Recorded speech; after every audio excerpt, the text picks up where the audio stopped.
What's up, guys? That was some rather happy music for what will be a fairly serious topic tonight, and we're going to just get right into it. Just a short stream tonight, just me talking about something I have covered in other live streams in the past, but I thought really we should focus on just this one thing for just this one time. And this is in response to something that somebody brought up on our stream last Sunday, which we didn't quite have time on air to verify, but uh, it was true. This is a recent post from Garrett Soldano, who was a candidate for governor in the 2022 election. Before that, he started an organization opposed to Whitmer's lockdowns in 2020. And before that, I don't think anyone had ever heard of him in Michigan politics before that. And he just recently posted this on his X feed. And it says, "Remember this, RINOs are better than Marxists. Fall in line." And, he's made a few flops. If you're not clear what he's talking about, he's got these other posts as well, talking about how we have to unify the party. Here's another post he made recently. We can listen to this. "Are you dividing or unifying the party? It's all hands on deck.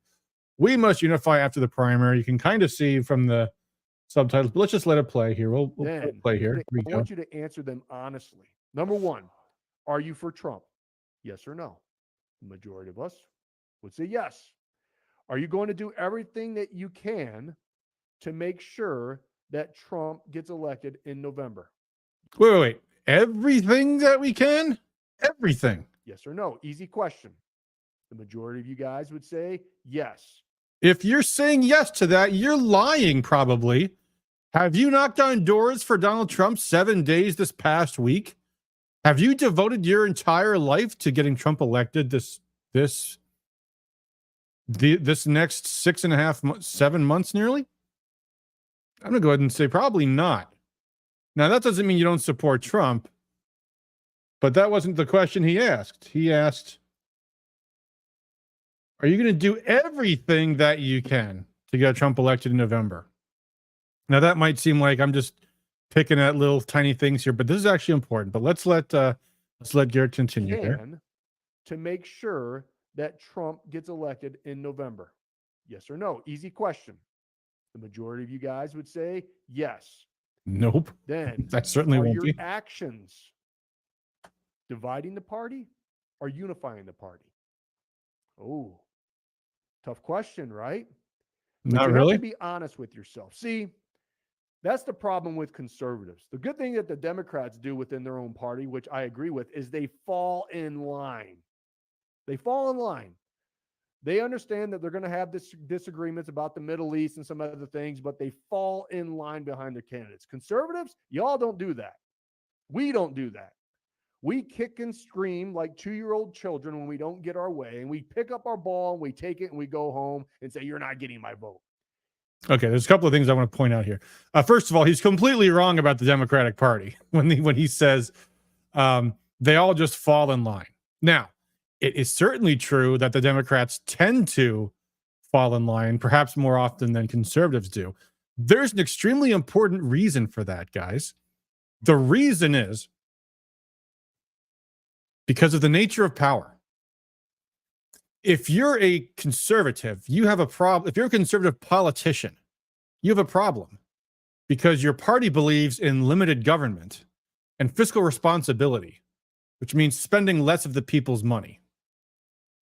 But as a politician, you want to spend lots of money, the people's money, because what does that get you? It buys you votes. Because when you're spending $1 billion on roads or schools or a shiny new government building or what have you, you're buying votes with the taxpayers' money because you're giving somebody a job. Like when John James said why he wouldn't support Jim Jordan for Speaker of the House. He said, because he wouldn't promise me money for my district for Selfridge base. So the Democrats have this nice confluence of interests. They're the party of big government. So their interests suit themselves. It suits the state. It's frictionless. Whereas with Republicans, you have a huge problem, which is that the stuff that your constituents want you to do, like support gun rights and support, protecting innocent life, there's no money in that. I mean, you have the money of some patriots that care enough about that issue that they'll support candidates, that you've got some gun rights organizations, some pro-life organizations out there. Don't get me wrong. But you don't have the support of institutional special interests. Okay? So that's one problem that the Republicans just have. But secondly, the Democrats don't just fall in line. Remember when we had a pro-life Democrat named Bart Stupak, who represented the Upper Peninsula for many years in Congress?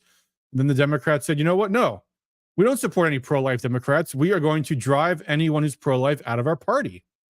And they withheld their votes. And Stupak retired before he was going to lose anyway. And a Republican took that seat.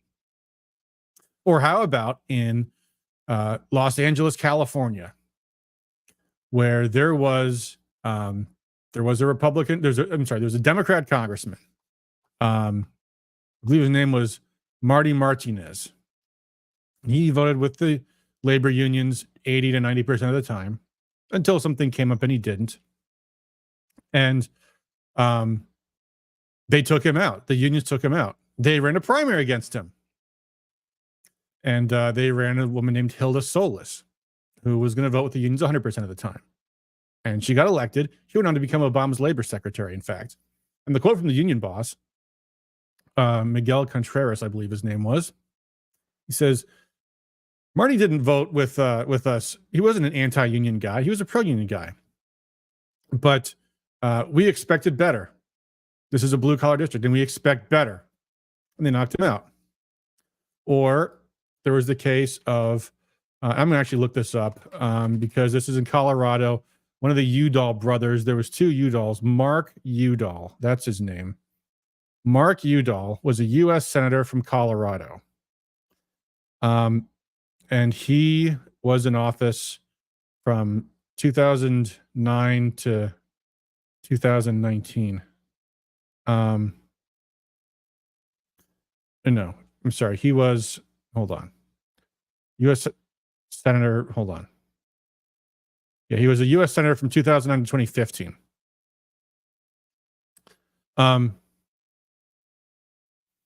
Before him was Wayne Out. No, hold on. This is not the guy I'm looking for here. I'm screwed up. Anyway, here's the story. One of the Udall brothers ran for U.S. Senate in Colorado or U.S. House and won because it was a Republican in the seat that the Democrats had abandoned because a Green ran against the incumbent Democrat who voted no on some left-wing Green stuff. The Democrats said, you know what, screw it. We can get someone better in 2 years. So they let the Republican take the seat for a term, went back and got Udall in the term after that. And it's in a message to all the other Democrats. Stay on the reservation because we don't care. We want your vote. And if we lose the seat for a little bit, so what? That's why there is ideological purity in the Democrat Party. That's why there's not one pro-life Democrat. There's not one Democrat that is even moderate on abortion. There's not one Democrat anywhere, not in Lansing, that is in any way pro-Second Amendment. Every single Democrat votes on every single anti-Second Amendment bill every single time, period. Why do you think that happens? It's because the Democrats actually do enforce their principles in the primaries, and if they have to sit one out in the general, they'll take it. Anyway, let me let Garrett finish here. I'm here to call you out. I'm here to tell you that's not going to work. And this is why. This is it. This November is our D-Day moment. And guess where D-Day is? President Trump even said it yesterday. It's in Michigan. So for those of you who are out there that are spreading this division, spreading misinformation, throwing crap against the wall, hoping it sticks, you got to knock it off. You have to fall in line. Okay, the end. Throw crap at the wall. Now, there's multiple issues in play here. Obviously, there are, on one hand, there is the ideological purity that is the Christina Caramo cult. That's one thing. And then there is the actual elected officials, the lawmakers. We had a vote today in Washington Today, we had a vote on renewing, expanding, extending the unconstitutional mass surveillance program that was weaponized against the Donald Trump administration and his campaign before that, and also on hundreds of thousands of law-abiding Americans, including people that are concerned parents, concerned about what's going on with their school boards,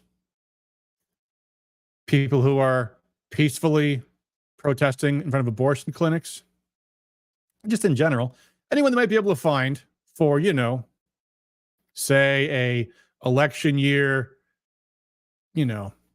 maybe a kidnapping plot, something that might be leveraged, might be egged on, might find the right personality type to get involved in some kind of conspiracy to manipulate the election results.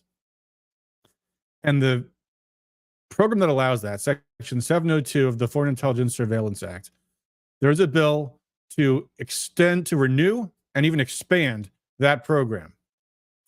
And guess how the Michigan Republican delegation voted for that bill today in Washington? They all voted yes. Every single one of them. Now, I'm being a little bit glossing over some of the technical details. It was a resolution on a rule to bring the bill to the floor, is what it was. But in essence, that's what it was. It was a resolution to bring the bill forward. And it failed because Democrats voted no, not because they opposed the bill, but because there was other things that was also in there that they didn't like. And 19 Republicans voted no. And among the 19 Republicans, there'd be names that you like, names you would know: Chip Roy, Lauren Boebert, Andy Biggs, Ralph Norman, the hardcores. But they were alone in that vote. Meanwhile, Trump's former Attorney General, Bill Barr, was once again trashing his former boss in the media, saying he was insane to support or to oppose his legislation, and saying FISA should die. As, by the way, would be Mike Rogers, who's running for U.S. Senate now in Michigan. So, if we fall in line. By the way, let me go back to this for a second. I got to put this back up on the screen because it's kind of amazing. Like usually the way people express this sentiment, I don't know if Garrett understands what he's articulating here, but it's what we typically call the lesser of two evils theory, which is where you say we have to support the lesser of two evils come November in some form or another. And usually the form that this takes, the articulated form this takes is, I know how much you guys care about these issues, and the time to resolve those was the primary election, and we have these so many terrible things facing our country. We have to get the majority back, and don't worry, there's always a next time. This is the most important election of our lifetimes. Garrett said that. We say that every 2 years. I've been in politics certainly longer than Garrett has. Every single election, it's the most important election of our lifetimes. We've all heard it every single time. Anyway, usually that's how they say it. Not like this.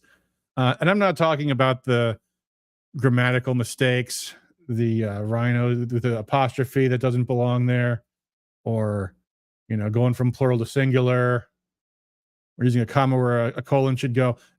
I mean, those are all silly. I don't know why he's so proud of this. He framed it. But no, usually they don't come out to say, vote for RINOs. Usually it's like, well, the guy's not so bad. Mike Rogers, he's horrible on spying and he's horrible on foreign policy, and he'd probably vote to impeach Trump if he got the chance. But he's good on the borders, right? He's good on crime, which is like the easiest thing for the establishment RINOs to always say is tough on crime. I mean, that's the play they always make when they're RINOs is, we're going to campaign on law and order, because they love law and order. They love law. I mean, they don't really love law and order when it applies to the president, if the president's Donald Trump, but they love, putting people in jail because that's the state, they're statists. That's what that is. So that's an easy Republican thing. Now, I understand bad guys belong in jail. I'm not saying that that's not the case. I'm just saying that happens to be the position where the establishment Republicans can be in agreement with the grassroots Republicans, right? Because they're not going to agree on, the Federal Reserve. But this is what they always say come November. And it's sometimes expressed not quite this bluntly. Usually it's that's just not the political reality today. In fact, as another example, I just saw this on Citizen Free Press the other day. Let me bring this up here. Hold on. This is a good example. Here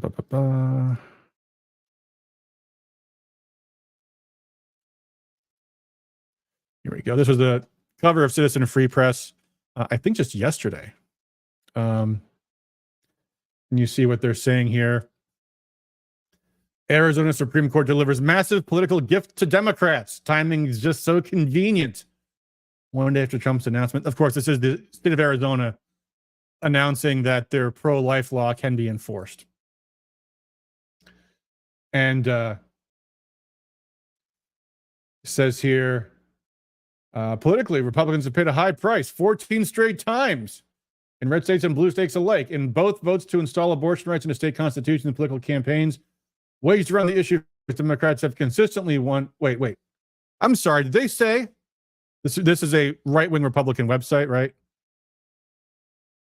Waged on the issue of freedom of choice? I mean, it's not been waged around the issue of killing babies? Democrats have consistently won. Deeply red and deeply religious Kansas voted to enshrine abortion rights in the state constitution. Trump blames Lindsey Graham. And I thought somewhere else in here. Yeah, here we. Oh yeah, further down here.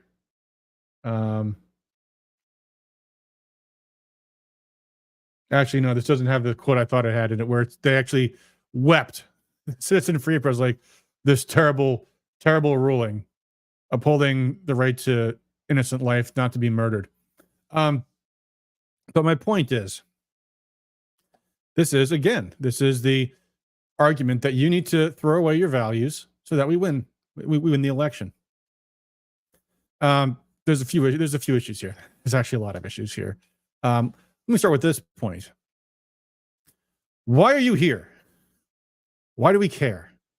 Why do we punish ourselves by being involved in politics at all? Why do we go out knocking on doors instead of living our lives?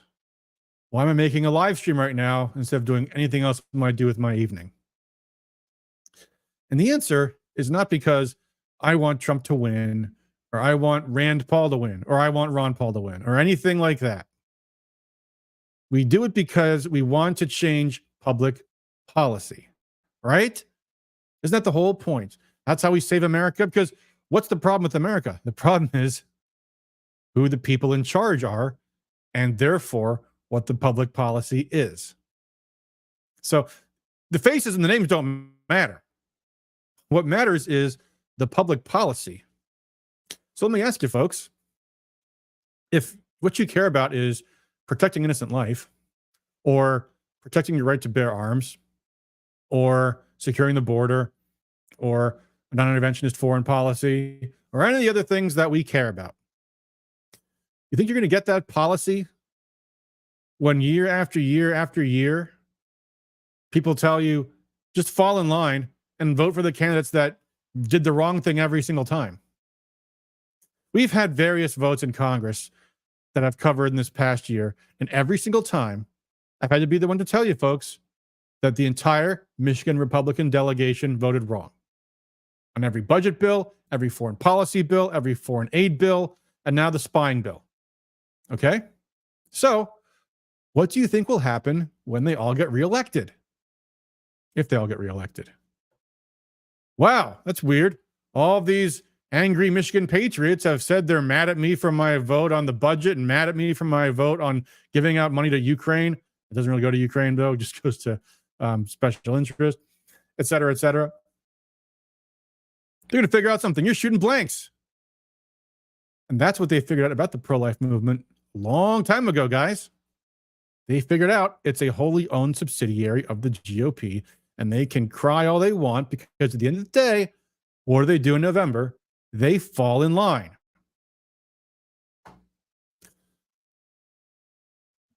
this lesser of two evils theory, there are at least 4 problems with it. The first problem, I'm sure you guys have all heard this before. The lesser of two evils is still evil. And you shouldn't be voting for evil. That's the most common response to that argument when it's articulated that way. It is, in my opinion, the very weakest argument, as a matter of fact, because it doesn't actually address Garrett Soldano's arguments at all, does it? Let me go to the tab here. Hold on. Sorry, my computer's acting up a minute here.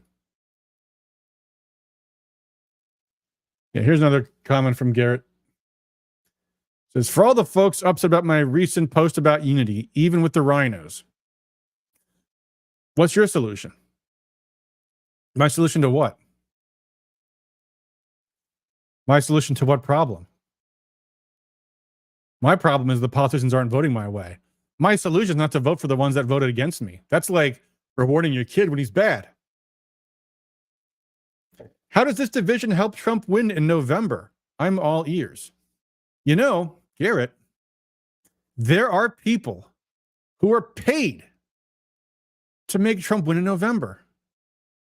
It's called the Trump campaign. That's their problem. There's all the candidates' campaigns. And then there's also these organizations that help them. There's the National Republican Campaign Committee, the NRSC, the HRCC, the SRCC, all these groups whose job it is to keep the Republicans majority or get the majority back where they don't have it. And then, of course, there are all the special interests in the world. If they want to help Trump win in November, good for them. If you support Trump and you want to help him win, good for you. Trump is above average as Republicans go compared to our congressional delegation. That's for dang sure. But you have to draw a line somewhere, do you not? Because I'll tell you, there was a lot of moments in Trump's campaign, in Trump's presidency, that were, I think, tough days for us. Like the day that he appointed John Bolton to his cabinet, or the day he assassinated Soleimani. Some of you guys might have thought that was a good thing. Wasn't, in my opinion, a smart thing to do, but that's a topic for another day. How'd you feel when Trump went out and said that the vaccine is safe and you should listen to Anthony Fauci? How'd you feel when he said that in 2023? Well, guess what? Remember what Trump said that one time? I could shoot a man on Fifth Avenue and they'd still vote for me. What's the politician telling you guys? He's telling you he doesn't care what you think because he knows your votes are not in play. And that's what the other Republicans are all thinking too. Now, again, you can't make the perfect the enemy of the good, and you can't expect every Republican to do the right thing all the time. But if you don't have some red line, something where you say, you know what? No, I'm not going to support John James after he voted against Jim Jordan for speaker. And now we have this disaster of a speaker of the House that we have today, Mike Johnson. And he voted for the Pelosi budgets. And he voted for warrantless mass surveillance on conservatives, which he did.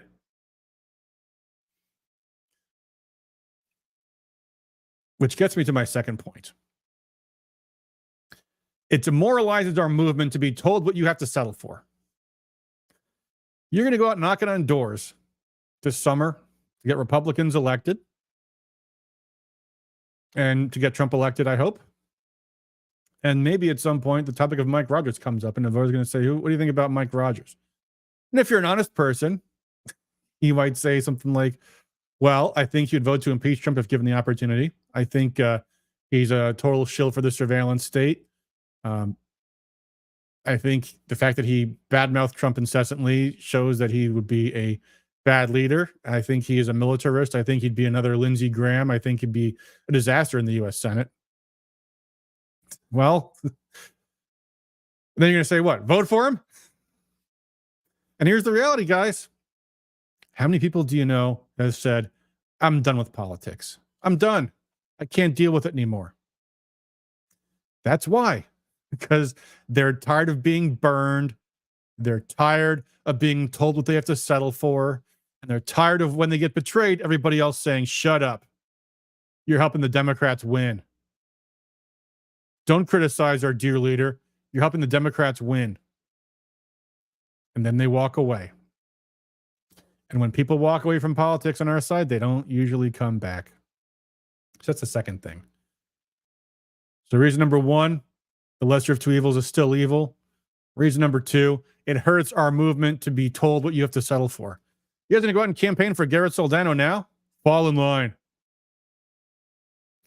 Reason number three, and I touched on this kind of already, you don't get your agenda passed supporting those that go against you.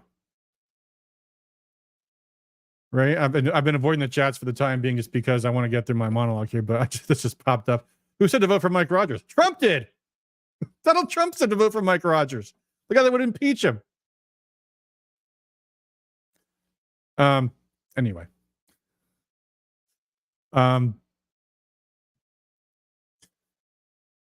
If you reward people that are saying, I'm not pro-life, I'm not pro-Second Amendment, Ray, other than Trump, the entire Michigan Republican delegation, for one thing. You want to pull up Mike Rogers' list of endorsements? He's got a lot of them in Michigan. There's lots of them. And what's going to happen if Mike Rogers is the nominee, which all things considered, he looks like he likely will be? Then what happens? Then everybody on the Republican side has to fall in line, don't they? Oh, it's a primary season right now. Sure, go ahead, vote for Sherry O'Donnell or whoever you like. Sandy Penciller, Michael Hoover, whatever. Only one person will win in August. And then what are they going to do? Oh, most of them are going to say, unify behind the nominee. If they don't, most party officials will. Unless, of course, the nominee is someone they don't like. Then suddenly the rules don't apply anymore, right? Remember what happened when Donald Trump became the nominee in 2016?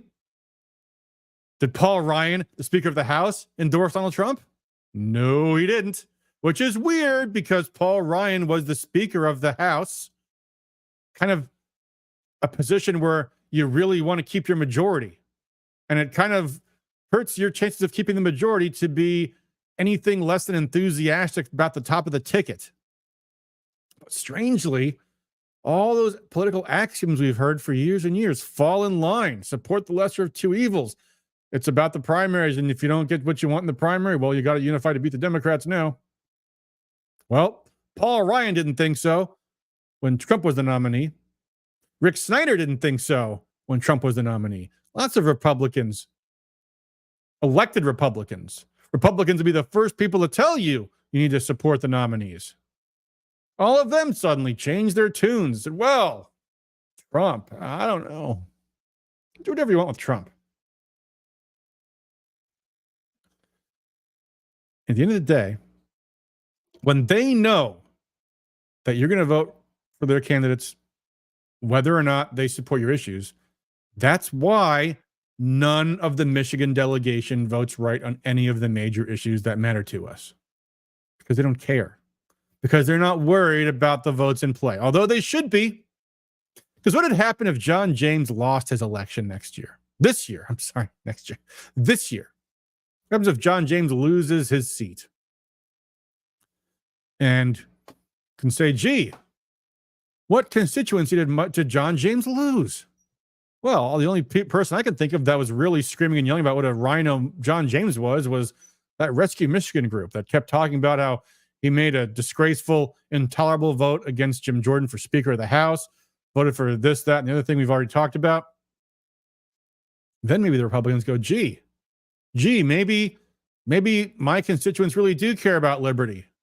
Maybe it makes them mad enough not to vote for me if I betray the Constitution too many times. That's how behavior changes. That's why the Democrats are as far left as they are. Because they punish their politicians that don't vote their way.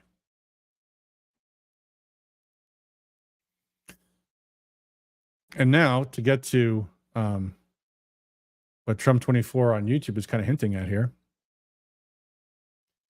There's another reason why this lesser of two evils philosophy is no good. It's not true at all. Slotkin would never vote for anything Republican since she's a Democrat. Well, gee, on this FISA bill, the Republicans were the ones that voted wrong. Democrats voted for the wrong reasons. But, and it's obviously Slotkin CIA compared to Mike Rogers FBI. Yeah, that's where you have no choice. Oh, we get to pick from the puppet on the left versus the puppet on the right. Great. We got a CIA stooge on one side and the FBI stooge on the other. What's the difference? The difference is that we could have an actual conservative nominee for U.S. Senate in this season if one of the conservatives wins the nomination. And if we don't, and Slotkin wins, well, the next time around, we might get someone else. What happens if you get Mike Rogers in? Well, you got a Lindsey Graham situation now, don't you? Now you have all the Republican establishment in Michigan supporting Mike Rogers for the rest of his career. And you support the Democrats if you question what he does. This is exactly how he got Barack Obama, folks. Remember? First we had Bill Clinton.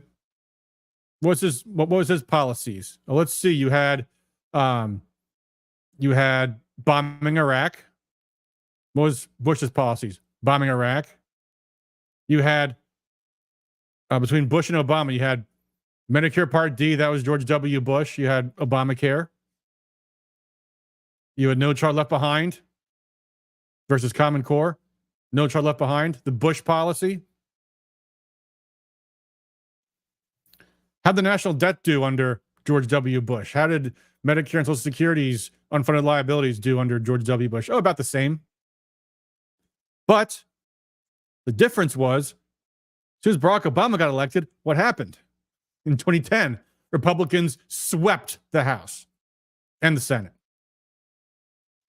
because they had something to campaign against. They could say, look, Obama and the Democrats are destroying America. Quick, get them out. And voters turned up in droves to get rid of Obama and the Democrats. And they put the Democrats out of power in the House and the Senate. What happened when George W. Bush was in power?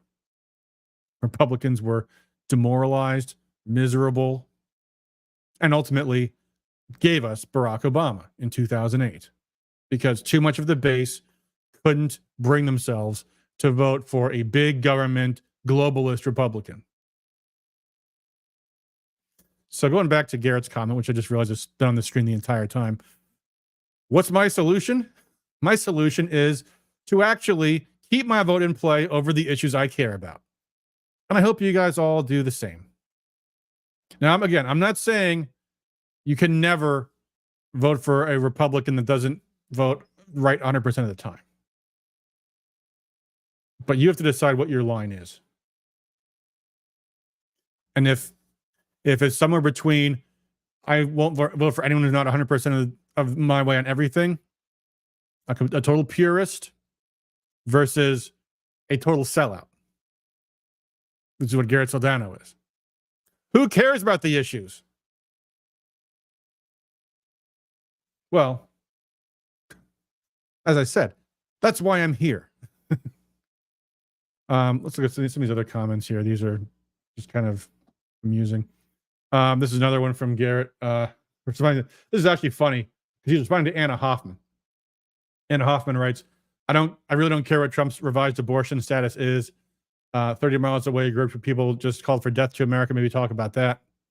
And Soldano replies, agree, abortion is so last election cycle. Speaking of the abortion issue, by the way, the narrative that the media has is abortion loses for Republicans. Let's talk about abortion. Of course, we heard this to the nth degree in Michigan. I heard this from my parents who don't live anywhere near Michigan. Yeah, it looks like abortion really got the Republicans slaughtered in Michigan. It's like, says the people that you read, which is the national mass media, who don't know what's going on in Michigan, didn't know any of the details about what happened in 2022 with the GOP, with the internal infighting and everything else, the candidates for governor getting thrown off the ballot, the out-of-state money pouring in. And at the end of the day, here's the thing about the abortion issue. Republicans by far failed to articulate any kind of pro-life argument. Not that they couldn't have, they didn't. No, I didn't hear any Republican politician in 2022 going, yeah, what's on the table here is a total legalization of late-term abortion, dismemberment abortion. By the way, they threw in child sexual mutilation in there. Oh, I take that back. There was one organization that did put out flyers about that. That was our organization. But for the most part, politicians did not campaign on that. Anyway, the other funny thing about this is Anna Hoffman's a never Trumper.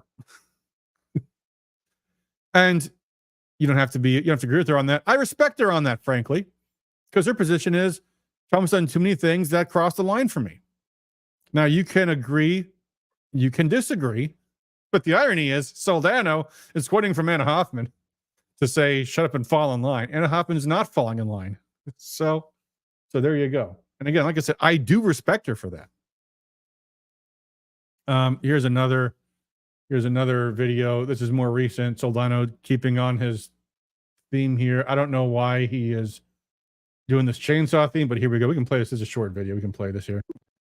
Instead of attacking fellow Republicans, why don't we take all this energy that we have, all this frustration, all of this anger, and direct it at the true enemy, the Marxists, aka the new Democratic Party?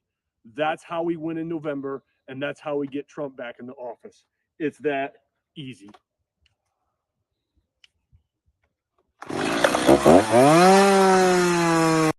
I don't know what kind of campaign theme he was going for here, but whatever. But there you go. I mean, it's literally, it's just like we got to win. So just shut up. Now, I will say, in fact, somewhere here, I think there was some comments on this. Let me go back to this one here. That's not what I was looking for. Oh, well. I was going to say there were some comments that were critical about this. And then I actually saw Scott McMahon had posted, it was on one of these where he was agreeing with Garrett. And I understand where Scott's coming from, because there is this other aspect to this whole issue. And that is the personal infighting within the Michigan Republican Party. The issue we have with that is that's not with policymakers, okay? Elected officials.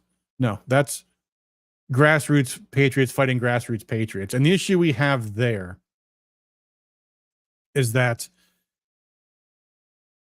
this is where you do have to say, it's up to you guys. You know, your core issue might be gun rights, and you're not going to support anyone who's not pro-gun, or it might be pro-life, or it might be border security, or any other issue under the sun. Maybe you're an all of the above guy, and we all have our own personal boundaries, and we don't go out and attack each other, especially not over, you know, who the chair is. The flip side of that coin, though, is, and guess what? We have people who are actively agitating to disrupt the GOP, and those people are problematic. So, look, here's what I would say. As long as I've been involved in politics, there are personal conflicts. That's the way that goes, guys. That is just the way it is. That is the rule, not the exception. But the real issue here, oh, by the way, I did find this is the comment from Scott. Garrett, I wholeheartedly applaud what you are doing here. There are powerful forces trying to persuade us to engage in all or nothing thinking, to even hate people we agree 80% of the time with. And again, you all have to decide for yourselves, at what point does a politician, a lawmaker, cross your line? When they're voting pro-abortion, when they're voting anti-gun, when they're voting for Democrats' budgets, when they're sending our men and women overseas for stupid globalist wars that don't benefit Americans. You know, you have to decide at what point you have to say, I got to put my foot down. I can't support Republicans that do these things. But those are the people that are in office. Anyway, there's a distinction between the disagreements that we have as grassroots leaders and the differences that we have with the politicians whose votes actually change the law, the votes that impact public policy. And if you say, as long as there is an R next to their name, that's why we have people like Mitt Romney in office. That's why we have people like Lindsey Graham in office. So at some point you have to say, no, I'm willing to say we're not going to, because here's the thing, guys. Remember those people whose job it is to get these guys elected? People like, Trump's campaign. We just did a pretty a pretty amazing thing a few weeks ago. We got 1,100 some Michigan patriots to sign a letter to Donald Trump urging him to rescind his endorsement of Mike Rogers. I can tell you for a fact, Trump was absolutely furious about that.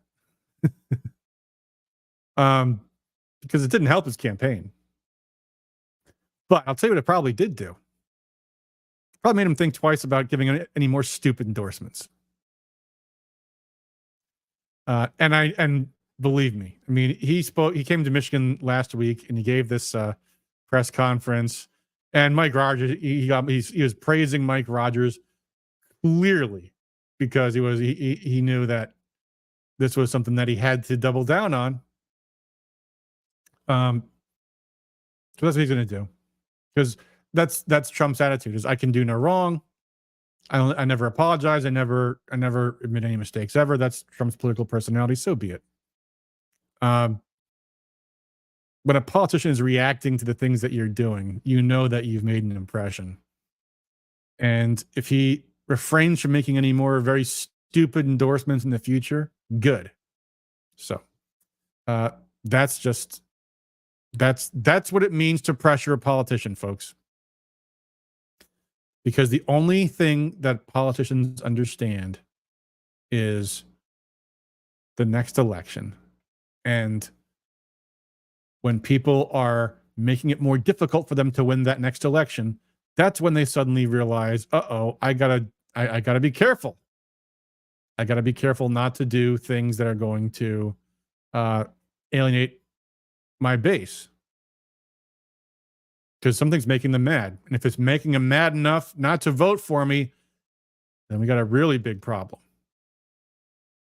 So, lesser of two evils. Who's a lesser evil? A one-term Democrat in South Carolina or a lifetime Democrat, Lindsey Graham? Who was worse as a president? George W. Bush or Barack Obama? All things considered, materially, they were about the same in terms of what their policies were. The difference was we could actually push back against Barack Obama. Barack Obama, we got the Tea Party movement. In 2013, there was a big anti-gun rights push. And the result of that was Democrats losing a lot of their seats. A lot of their seats in 2014.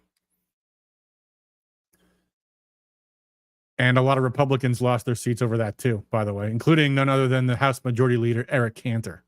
Got primaried by David Bratt. That kept the gun rights issue safe for quite a long time. And if there's another Democrat bloodbath in 2024, the lesson will be that they went too far on guns, among other things. Immigration too, probably.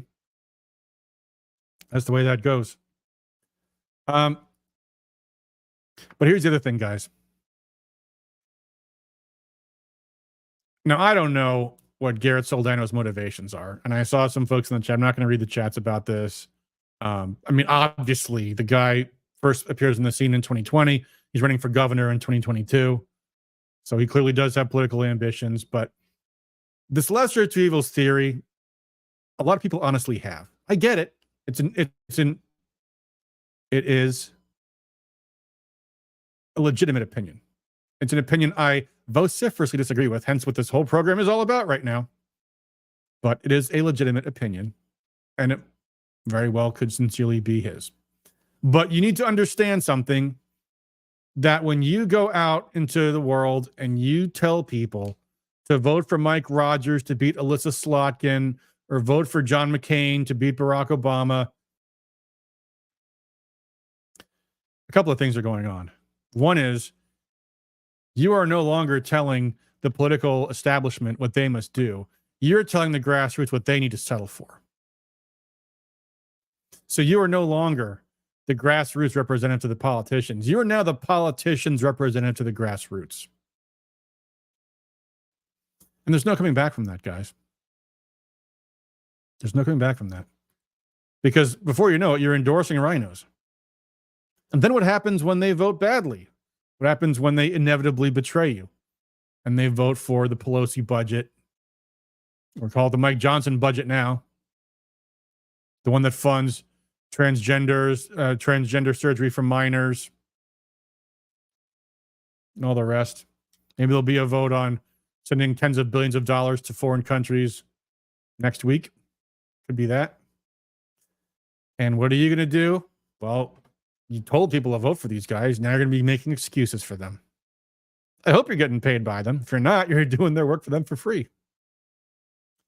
So when anyone comes to you with the lesser of two evils theory, and it might not be the politicians, employees, it might not be someone with an enterprising future in politics. It might be the lady from church who's been involved in politics for 20 years. She says, bless your heart, but that's not how things are done in Lansing.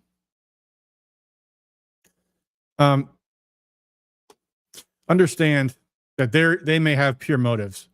What they're trying to get you to do is to stop doing what you're doing, to stop putting pressure on politicians, to stop demanding better of them, and instead to take what they give you.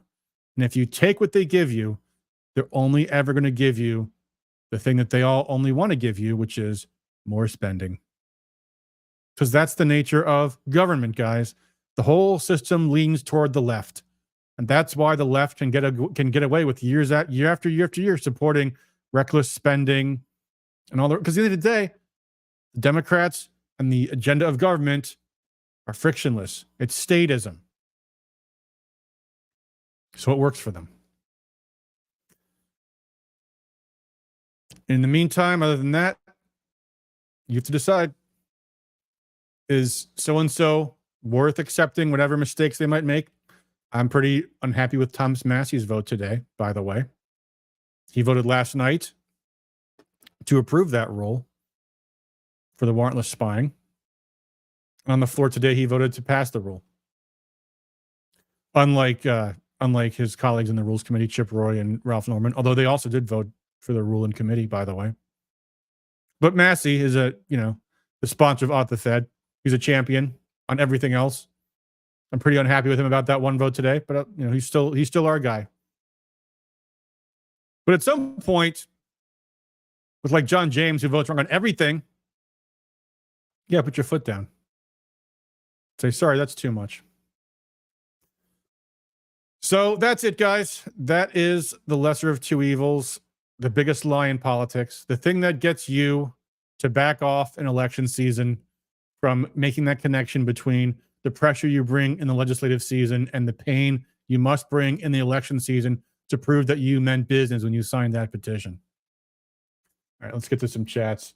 It's me again. Cyan Rumble says Massey's good on food freedom. Yep, he's good on a lot of issues. He's good on every issue as far as I'm concerned. I don't know why he voted the way he did today. I think it might have been a bad tactical move. Maybe I'm wrong. Who knows? We'll see. We'll know soon enough. We'll see how the vote on FISA goes in the next week or so, because they're going to try something. They're going to try something else because it didn't pass on the floor today. Hot Cheddar says, "How about that POS Tim Walberg?" Yeah, there you go. I voted for Tim Walberg, I think, like once. I'm no longer in Tim Walberg's district, but before the redistricting last cycle, I was. He was my congressman for 10 years, and I usually didn't vote for him because he's a RINO and he's a scumbag. I remember this one state convention. He gave us a speech at our district caucus, and he said, I'm tired of all these people complaining about the establishment. You know what? I'm proud to be the establishment because they're the ones that get things done. Hold on. Hurt my throat a little bit there.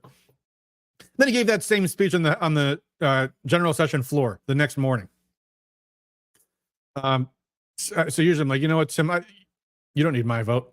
I don't want to give you my vote, so I'm not going to give you my vote. I think in 2016 I gave him my vote because it was 2016. Trump was on the ballot, and I was like, oh, you know what, too much on the line, so I voted for Wahlberg. But I usually didn't vote for Wahlberg. I can't stand the guy. Megan Sai also says, we knew Johnson was uniparty. We couldn't get a MAGA speaker. Well, I'm glad you knew that. I didn't know that. I thought from some of the remarks he gave in some committee hearings, he was actually going to be a great speaker. Looked that way for a moment. But that certainly did not last at all, did it? Hot Cheddar says, Trump is a war criminal, so I don't hold that impeachment vote by Amash against him. Well, first of all, and I don't know, that's certainly an arguable point about the Soleimani assassination. He was acting as a state official in that role. And you can call him a terrorist if you want. We could have that argument. Whatever. That's not what's important. I would still say that that's not good logic because that was not what impeachment was about. The impeachment was about the Russiagate hoax and the phone call to talk about Burisma, who apparently Russia is saying Burisma might have had some role in that Crocus terrorist bombing. Interestingly, I haven't heard that word Burisma in the news lately, but suddenly it's back in the news. Anyway, both impeachments were an attempt to overthrow the elected president of the United States on false pretexts. I still would view that as treason myself. Personally, that's my opinion. You want to vote for Amash? Go right ahead. It won't hurt my feelings. Also, it says Wahlberg wants to drop a nuke on Palestine. We covered that on Sunday's show. We talked about that a lot more on this past Sunday's live streams. You can check that out if you'd like. Let's see here. Rayanne Fortin says, Adam, have you considered running for office? Yes, and I've soundly rejected that idea, Rayanne, partly because, in case you haven't noticed, there's about 700 to 800 hours of my streams on the internet now where I've said all kinds of things that people would, I'm sure, love to put on television. So that's just not the way that's going to go. Sydney Panic says, living in the past, rip John McCain. John McCain cast a long shadow over Arizona politics well past his death, Sydney. Jason Mickelborg says, how did RFK get wrapped up with a crazy commie? I don't know, but God bless him. Because that's going to take more votes away from the Democrats and the Republicans than if he had picked someone like, I don't know, like a Tulsi Gabbard or something. No, Tulsi's a liberal too. I don't know. Hey, look, fine by me. We covered that on the stream a couple weeks ago too. Rand Ford says the podcast between Scott and Garrett will be good. Yes, I'm looking forward to it. And look, let me be very clear about this. I don't mean to attack Soldano's motivations for posting these tweets and for taking this position. As I say, it's a legitimate position people can have. Scott McMahon has his opinion on this too. And I think this is a very nuanced issue, especially because there's a distinction between, having issues with people who are also in the grassroots versus having issues with people who are the elected officials, right? Like, that's where your targeting should always be, is on the actual policymakers. So regardless of my difference of opinion with Garrett about this issue, it'll still be a good podcast. I'm sure it will be.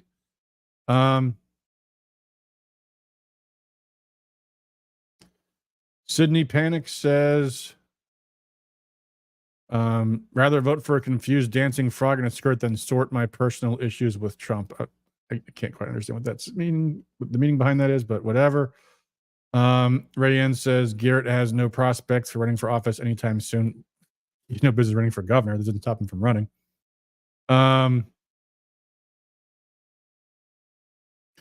Jason says, I was out campaigning today. People are pissed off. Any Republican should be able to win. Good. Then they don't need my vote if they're going to be rhinos. But no, seriously, guys. I mean, that's the thing. I want politicians to think I can be your best friend or your worst enemy. I'll knock on doors for you if you deserve it, you know? Yeah, it's me against sizes. Arizona is still screwed up thanks to McCain. Yep. And for a lot of other reasons that Scott McMahon has been talking about on his awesome channels on YouTube and elsewhere. You should check out Scott McMahon's shows if you don't already. Mark asks, do you know what new state house district that Highland Park is in? I don't know the state house districts off the top of my head, Mark. I'm sorry. All right, guys. That's going to do it for us for tonight. Thank you guys for tuning in. We will have more from me soon and probably from some other of our wonderful guests. Certainly we'll have our regular show this Sunday. As always, thanks for all you do for liberty. Until next time,